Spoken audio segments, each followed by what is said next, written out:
COVID-19 mass testing. Balita national, publiko maghimo na mag-report pagi sa Facebook sa mga nagalapas sa quarantine rules. Summer breaks posible hindi patuman sa mga estudyante. Balita international, 50 ka mga tao ginakabalak-an nga patay sa pagkarumpag sa minahan sa Democratic of Congo. Sa sports balita, Celtics nakasulod na sa Eastern Conference Finals matapos pierdehon ang NBA champ Raptors sa Game 7.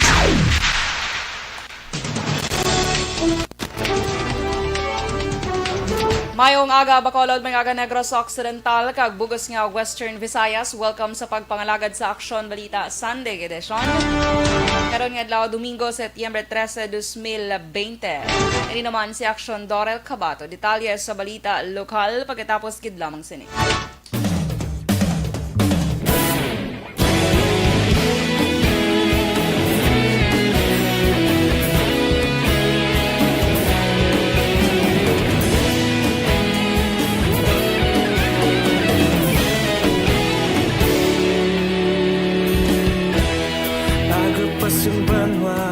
Mapugnaw nga hangin nagadapyan na ikaw nang ginapamatian namon ginasandigan. Tingog sang probinsya kamatuuran ginapalap na mensahe nga may dala paglaom kag kasanat. Tinuig na nagligan, ikaw gihapon ang ako nga istasyon. Sa pagbudlak sang adlaw, sa pagduhaw sang biton. Mga balita nga dala inspirasyon. Aksyon radyo, Bacolod man sa gihapon. Padayon Aksyon radyo, Bacolod saludo sa imo. Padayon Aksyon radyo, salamat isa pagserbisyo. Patas kag balanse, patuod na mensahe, wala sang hinagang pilihan. Padayon Aksyon radyo.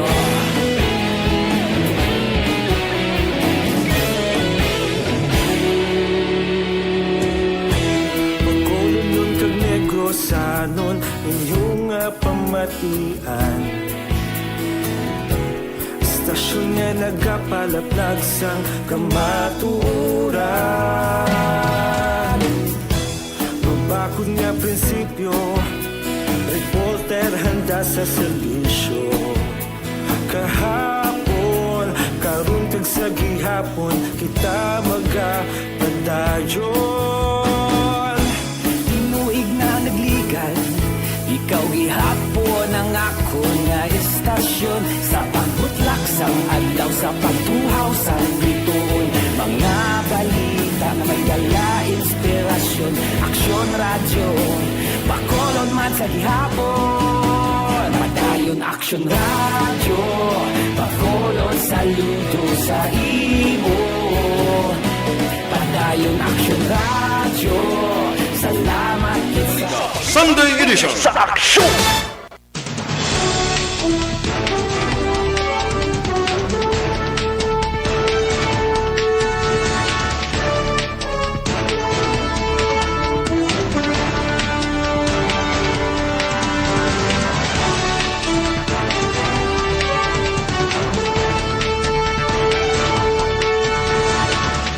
Lasay 7 Aksyon Radio Philippine Standard Time. Pabalik sa Aksyon Balita Sunday edition. Detalye sa mga balita lokal.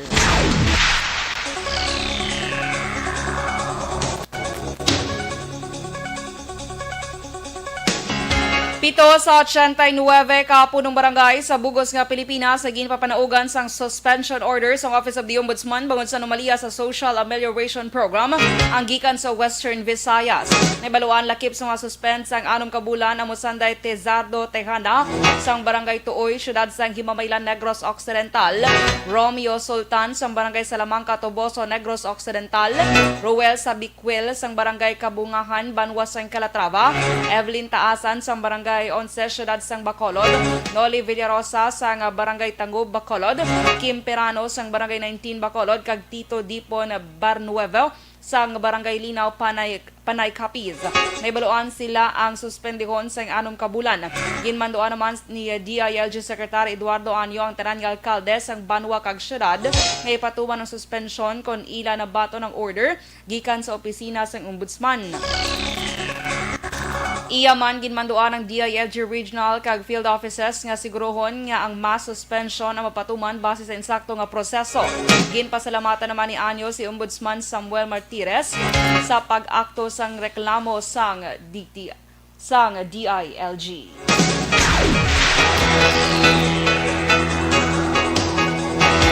Ginabaton ni Barangay Tangub Kapitan Noli Villarosa ang suspension order nga ginpapanaog sang Office of the Ombudsman may angot sa anomalya sa pagpanagtag sang Social Amelioration Program o KONSAP. Suno kay Villarosa hindi makapugong sa iyang suspension sa pagpangalagad sa publiko nga ginakabig sini nga isa ka hangkat sa ngalan sa serbisyo sa panahon sang pandemya.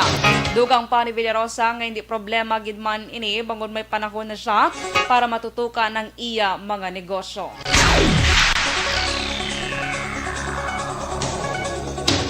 Kakibot naman ni Punong Barangay Tezardo Tejada sang Barangay Tuoy, syudad sang Himamaylan ang impormasyon nga kalakip ang iya ngalan sa suspension order nga ginpapanaog sa Office of the Ombudsman may kang tanan sa anomalya sa Social Amelioration Program. Suno kay Tejada, wala niya ginapaabot ang nasambit nga mando matapos sa ginbasura na sang korte ang kaso nga ginpasaka sang CIDG sa Bacolod City Field Unit batok sa iya. Plano naman nga mangusisa ni Tejada agod at hagon ang paglakip sang iyang ngalan angot sa 6 ka bulan nga suspension.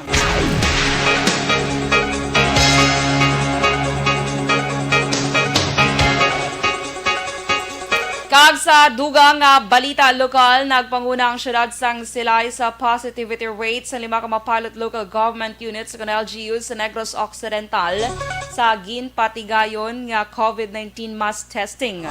Sa record na ginpresentar ni Provincial Incident Management Team, spokesperson Chacha Magallanes Tan, 429 ka mga Silaynon ang nagpa-swab test sa diin, 353 sa mga ini ang nagnegatibo, kag 76 ang nagpositibo o kon 17.72%.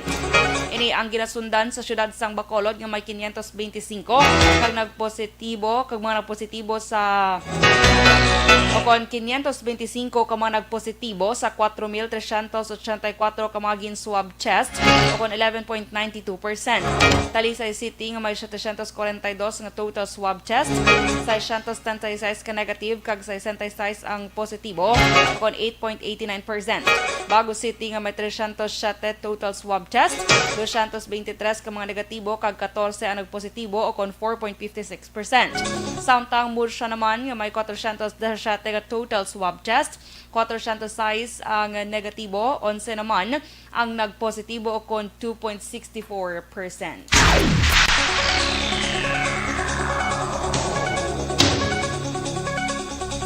Naglabot naman sa kabilugan nga 7,336 ang kaso sa COVID-19 sa Western Visayas matapos na dugangan sang 193 ka bagong kaso.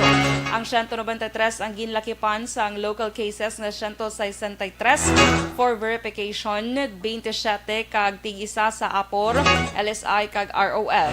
Ang mga bagong kaso na record sa syudad sang Bacolod nga may 129, syudad sang Iloilo nga may 27, Capiz nga may 11, probinsya sang Negros Occidental nga may 17, probinsya sang Iloilo nga may 7, kag duha sa Guimaras.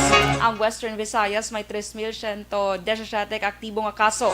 Ginanunsyo man sang DOH-6 ang dugang nga 359 ka recoveries nga nagdala sa kabilugan nga 4,102. Ang Negros Occidental ang may madamo nga recoveries nga yara sa 225, ginsundan sang Bacolod nga may 1 ka gatos kag 25 sa probinsya sang Iloilo. Samtang 8 naman ang nadugang sa napatay sa balatian nga nagdala sa kabilugan nga 117.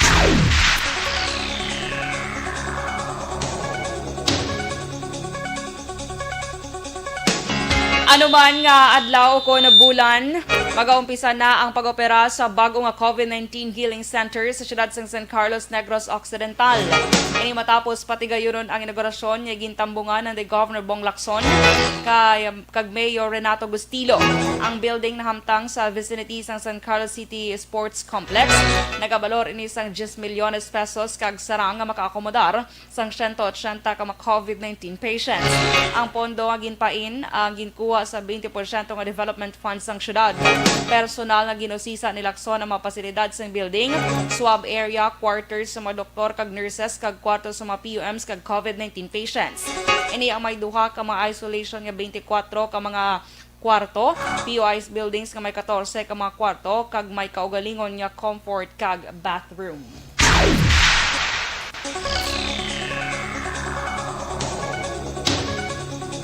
Ginpasanyog pa sang lokal nga panguluhan sa siyudad sang Bacolod ang trabaho sa contact tracing team angot sa nagapadan nga pag-away kontra COVID-19. Suro kay City Legal Officer Attorney Joselito Bayatan, isa sa prioridad na ginatutukan sa among nga team ang pagpangita sa nabilin nga mga individual na nagpositibo sa swab test sa ginpatigan nga mass testing. Apang ini sila ang hindi makitaan sa mga otoridad. Dugang panibayatan mayara man sa pila ka mga individual nga na-locate na sa contact tracing team apang nagapamalibad sa pagsunod sa kasuguan nga ginapatuman sa gobyerno nasyonal, labi na ang no home quarantine policy. Ginklaro man sini nga wala pa sila sa nabaton nga guidelines angot sa among nga pulisa bilang basehan sa nga syudad sa posible pagdihon sang dugang regulasyon kung kinahanglanon.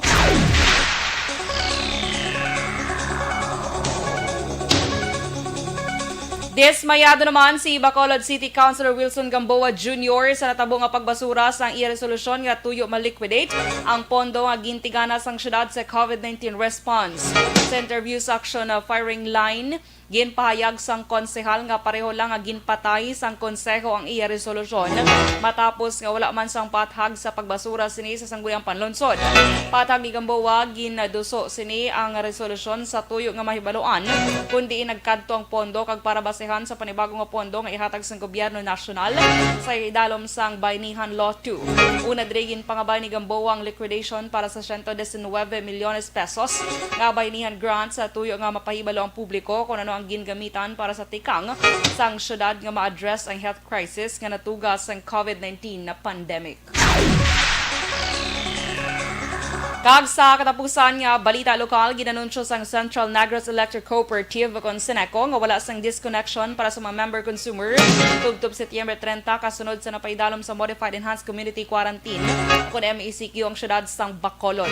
Sa interview sa Aksyon Firing Line, ginpahayag ni Consumer Services Division Chief Dorel nga ini ang sabat sang kooperatiba angot sa resolusyon sang sangguniang panunsod nga nagapangabay nga hindi lamang mag-issue sang disconnection.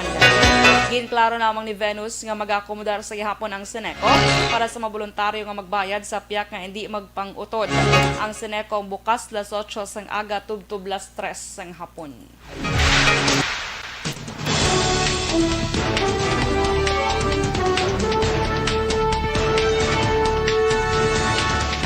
Las 6:16 Aksyon Radio Philippine Standard Time sa mga balita nasyonal. Publiko maghimo na mag-report pagi sa Facebook sa mga nagalapas sa quarantine rules. Summer breaks, posible hindi na ipatuman sa mga estudyante. Detalye sa balita nasyonal pagkatapos gid lamang sini. Mabigat.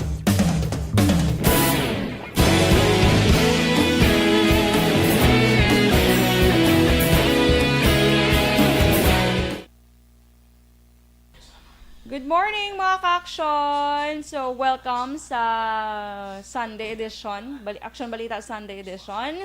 Kamusta ka mo dira? I hope you're doing good and have a blessed Sunday everyone. I-greet na natin mga ka-aksyon nga nag-aupod sa aton subong nga aga kay Sheen B. Barn. Good morning mga ka-aksyon. Kay Dennis naman, Richard Tibor Roma. Good morning, gwapa. Grabe. Gwapa. Yawan mo ko ni Dennis man. Lain man gidya. Happy Sunday everyone. Kay Regent Tan Villalong kag sa Energy Fans Club. God bless. Fairness, sabi sa Sunday temprano ka pa nagbugtaw, Dennis ha. Congratulations. Kay Marilu Travilla Catinoy. Good morning, Aksyon Dorel. Good morning man, Bia Jonathan, mayong aga. Kaya Gracia El Guso, mayong aga. Aksyon Dorel, keep safe sa aton tanan, God bless. Yes, keep safe man.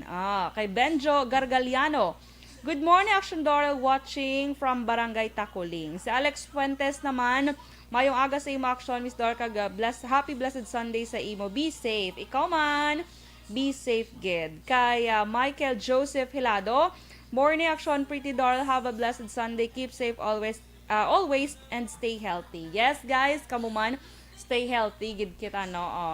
Ululupod kita batuan ining virus, ining COVID-19 pandemic subong kay soon ma-overcome tagid ini. Kay di na ko to. Labayan Eduardo Jr. Good morning Action na Bacolod, Action Radyo Bacolod. Watching live dra sa may Las Palmas, Barangay Takuling. Mayong aga, taga Barangay Takuling. Kaya Christine Menyez Villalobos, good morning Action Doll, morning man sa Energy Fans Club. Yes, mga member, no? Have a blessed Sunday everyone. Keep safe always mga ka-action. Kay Jewel Ibuon, good morning mga ka-action. Happy Sunday. Kay Vanessa Amayo, Ma'am Vanessa, well, hello there, beautiful Dorel. Good evening sa imo. Love your dress or blouse. You look gorgeous pala. Stay safe and happy Saturday from Minnesota. Yes, thank you, Ma'am Vanessa. Stay safe man kamudra sa may Minnesota. Gamawag na dapat ang babaga. Kiwi-kiwi, gid na. Si Jewel Buon, dra sa may kanlaon kapamati. Kanami, dabla sa mga vegetables sa kanlaon, very fresh from the farm. Kay tani po dire makasulod no, sige lang kay do na mi ko na maglagaw mamakal mga mga veggies, mga fresh nga veggies no kanami lang. Kaya Martin, share ko lang. Kay Martin Aliling, magandang umaga po, watching from Imus Cavite. Kay Sir Michael Tambasin, good AM Guaps, blessed Sunday. Yes, good morning man Sir Michael. Sila ni Sir Michael Tambasin kapanghimon sila personalized nga cake, yummy cakes. Kung gusto niyo mag-order, pwede niyo gid siya ma-PM. Kaya Anatela Laurente, good morning and happy Sunday, and tamyo ko utod ko dra sa may Patik Pulupandan, si Joe Marie Laurente. Mayong aga gid. Kay Emelina Orbita, good morning Action Dorel, good morning man. Kay Myler Sikinya Caniete, mayong aga. Kay Aldrin Diamante, good morning Action Radyo Bacolod. Kay Grace Ortega Sullivan, good morning man. Si Kredsky Plaza, good morning ma'am Action Dorel, patamyo sa akong cousin Action Oliver Pason. Ay, pakaisanay ka mo ni Action Oliver Pason gali. Yes, kisa akong Sunday siya na di kon aga duty, galing kay subong. Ambot angay hindi siya. Sa Action Henry subong aton upod. Kaya Zet Alunan, good morning beautiful from Hong Kong. Oy mayong aga dira sa may Hong Kong. Kay Adonis Breseos, good morning Action Radio Bacol, watching here Barangay Burgos, Cadiz City. Kaya Erlene, good AM Action Radio from Murcia, blessed Sunday. Yes, you're welcome gid Sir Michael Tambasin. Kaya migid Manila cakes tuod ginaya. Wala ko ga-joke, kay dra ko ga-order sila every time may mga events sa balay birthdays. Char. Kay Inday Blasa, good morning. Kay Maria Luz Grijaldo Makunat, good morning man. Good morning gid mga ka-aksyon ha. Stay safe gid kita, especially subong nga panahon sang pandemic. Kag mga ka-aksyon, 103 days na lang bala before ang Christmas. Imagine bala.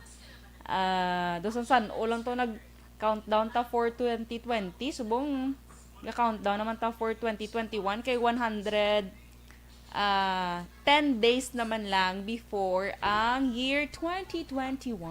Diba?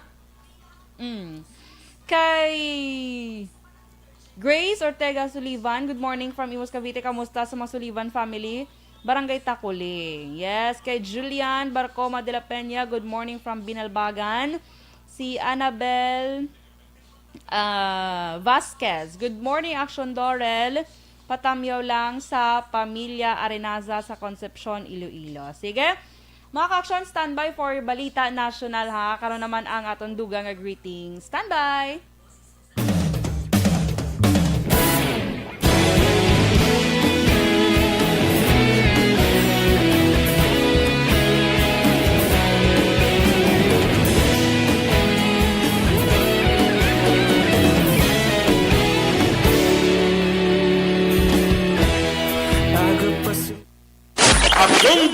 Sunday edition sa Aksyon! Last size, 23 Aksyon Radio Philippines Standard Time. Pabalik sa Aksyon Balita Sunday edition. Detalye sa mga balita national.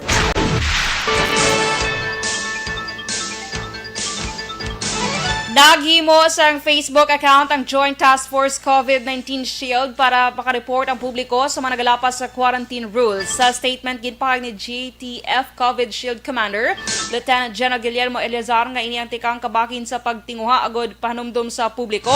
Ang importansya sa ginapatuman nga quarantine rules subong man paghatag proteksyon sa kada isa batok sa wala nagasunod sa minimum health safety standard. Sunod kay akong dugang pan Eleazar paagi sa Facebook account sa JTF COVID Shield, mahatagan sang lugar ang publiko agud ipalabot ang reklamo angot sa mga quarantine violations paagi sa pagpasa sang litrato kag videos. Giin pa siguro naman ni Eleazar ang seguridad sa netizens nga maga-report sang violasyon. Nagapati ang Commission on Higher Education nga wala sang patigayonon nga summer breaks o kon weekends off para sa mga estudyante sa kolehiyo bangod sa pagbago sa academic calendar tugas sa COVID-19 pandemic. Sura kay Commission on Higher Education Chairperson Prospero de Vera, ang colleges kag universities ang may kinamatarong nga mag-implementar sa pagbago sa ilang mga schedule kag lakip diri ang pagpaiway sang summer breaks kag ginapatuman sa kada bulan sang Marso tubtob Mayo kon Christmas breaks nga ginapatuman naman sa kada Disyembre. Dugang pa ni De Vera, pabor man siya sa plano nga magpatigan sa klase kada weekends lakip na ang Domingo nga adlaw.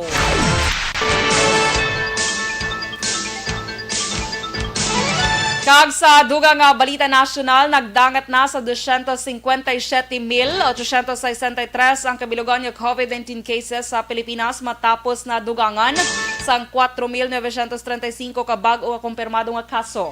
Ang mga probinsya nga nanguna sa may madamo nga kaso amo ang NCR nga may 2,619, Cavite nga may 343, Laguna nga may 258, Rizal nga may 227 kag Negros Occidental nga may 177. Ang Pilipinas mayara sa karon sang 66,455 ka aktibo nga kaso. Ginanunsyo man sa Department of Health ang 659 ka recoveries nga nagdala sa kabilugan ng 187,116. Ang Pilipinas ang may 4,292 ka napatay bangod sa COVID-19 matapos na dugangan sang 186.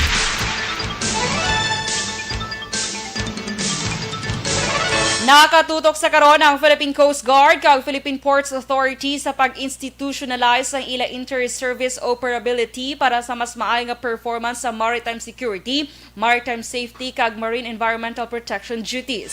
Suno kay PPA General Manager J. Daniel Santiago, importante ang pagbuligay sang duha ka ahensya sa gobyerno para sa pagpaayos sang serbisyo sa seguridad sa publiko. Base sa plano, ang interoperability mahimo patigayonon pagi sa knowledge sharing, cross-training kag fellowship programs. Ginpahayag naman ni DILG Secretary Eduardo Anyo, importante ang pagsira sa mga sementeryo o kon patio sa pag-obserba sa tigkalalag sa karon nga tuig para mapunggan ang COVID-19 transmission. Pero kay Anyo, ang publiko mahimo magdumdum sa ilang nagtaliwan nga mga himata pagi sa pagpangamuyo sa balay labi na nga mayara sang pandemya. Dugang pa ni Anyo nga dapat pinsaron sang publiko nga ang pagtipon-tipon sa tao sa mga patio mahimo magresulta sa paglaptas ng COVID-19 infection. Samtang ginklaro ni Anyo nga wala ginadumili ang pagkadto sa patio, apang hindi lang pagtabuon sa tigkalalag agud malikaw sa madamo nga tawo. Kag sa katapusan nga balita national, ginabi-abi ni Senator Sonny Angara ang pagpirma bilang layisang Bayanihan 2 Recover as One Act o kon Bayanihan 2. Ang Bayanihan 2 nga maga-epektibo tubtob December 19, 2020 nga nagahatag sa COVID-19 relief package balor 165.5 bilyones pesos. Suro kay Angara nga mo nag-sponsor sang layi tuyo sang Bayanihan 2 para masiguro nga magapadayon ang pagtinguha sang gobyerno sa health crisis nga ginapangtubang sang pungsod nga natugas sang COVID-19 na pandemic. Last size 28 Aksyon Radio Philippine Standard Time. Detalye sa balita international kag sports pagkatapos gid lamang sini. Ang balitang ito ay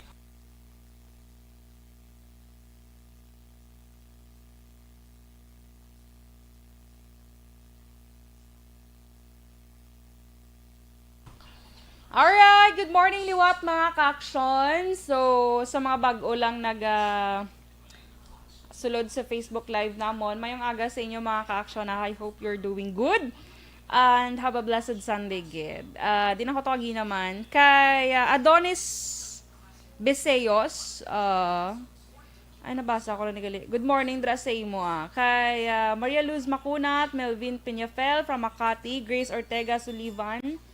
Nabasa ko lang di na ko to. Okay. Kaya Tiguelo Baby G. Good morning, Mom. Watching from Saudi Arabia. Shout out sa family Tiguelo and Montaño sa Sagay, kag Escalante. Thank you po. You're welcome. Kay Eda Benzuela. Good morning, City of Smile. Miss you, Bacolod. Kay Reggie Angad. Good morning, Aksyon Radio. Watching from Valladolid Sea Oil. May lang nakapagpamati. Kay Nonoy Tajones, good morning. Kay Leonisa Elban Buena. Morning, on to off. Gitsa ko no, dras na nagapamati sa Aksyon Radio. Dras na Barangay 35. Salamat. Kay Zet Alunan. Tani mawala na si COVID para bakasyon naman sa Pinas. Pray na lang tayo. Yes, kabay pa. In Jesus' name. Soon madula gini ang COVID. Kay Christopher Masmela. Good morning sa imo. Kay Armando Espartero. Good morning man. Tita Barnuevo from Kabatangan, Talisay City. Mayong aga. Kay Santos Endrada Jr. Mayong aga man. Christopher Corsiga Masmela. Yes, good morning. Kay Lamayo Delphine Holigin. Pamilya Lamayo sa Araw. Vista Alegre. Manlin Tomtom, Julius, Gina, kay si Justin. Mayong aga.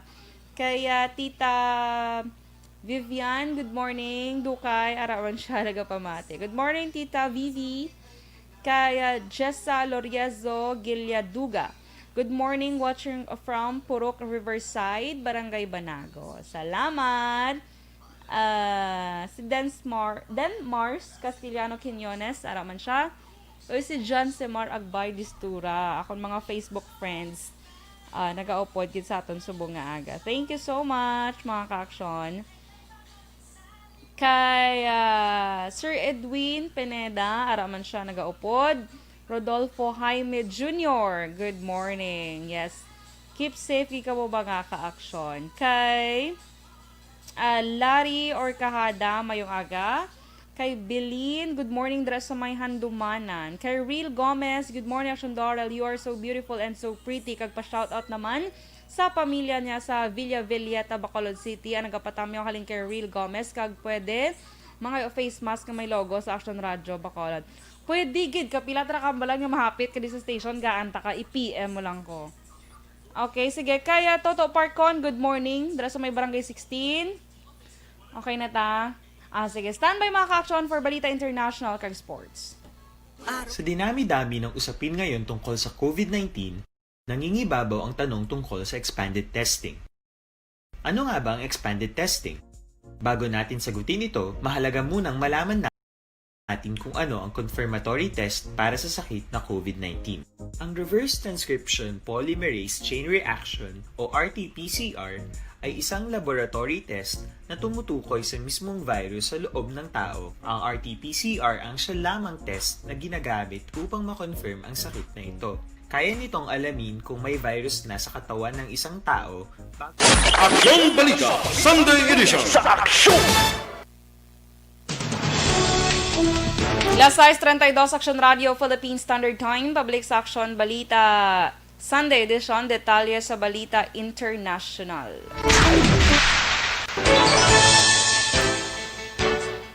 Yara sa 50 kamataong ginakabalakaan nga napatay matapos ang pagkarumpag sa isa kaminahan sa Bulawan sa Democratic Republic of Congo kasunod sa nabatsyagan nga babaskog nga pag-ulan.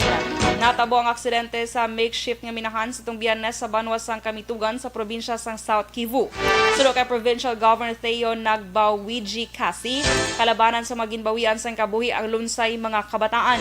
Sa karon ginpahag naman ni Kamituga Mayor Alexander Bundia nga hindi pa nila mapalayag sa karon ang insakto nga kadamuon sa managkalamatay nga biktima. Kag sa ato naman nga sports balita, nakasulod na sa Eastern Conference Finals ang Boston Celtics matapos maperde nila ang defending champion nga Toronto Raptors sa Game 7 sa score nga 92-87. Bawon diri natala na ang makaengkwentro sang third-seeded Celtics nga ang naghulat nga fifth-seeded nga Miami Heat sa mag-uumpisa ang Game 1 sa Martes. Nagdaog ang Celtics pagi sa gintingog nga all-around games nanday Jaylen Brown nga may 21 ka puntos, Marcus Smart nga naka-record sa 16, kag si Kemba Walker nga nakahimo naman sang 14 puntos.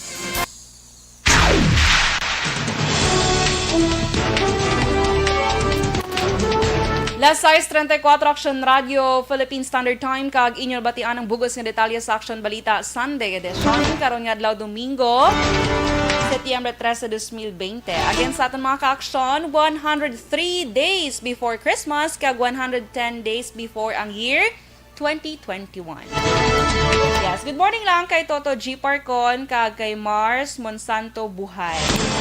Happy birthday sa tanan nga may birthday mga ka-aksyon. Ini naman si Aksyon Dorel Cabatu. Una sa balita na sa Aksyon, sa Bacolod Aksyon Radio.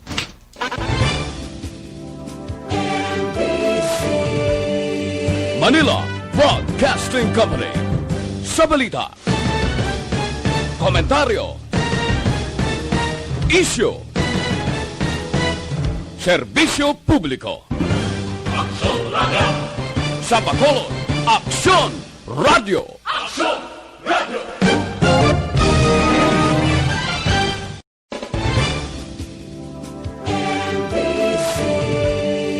Manila Broadcasting Company. Sa balita, komentaryo, issue, serbisyo publiko. Aksyon Radio. Sa Bacolod, Aksyon Radio. Aksyon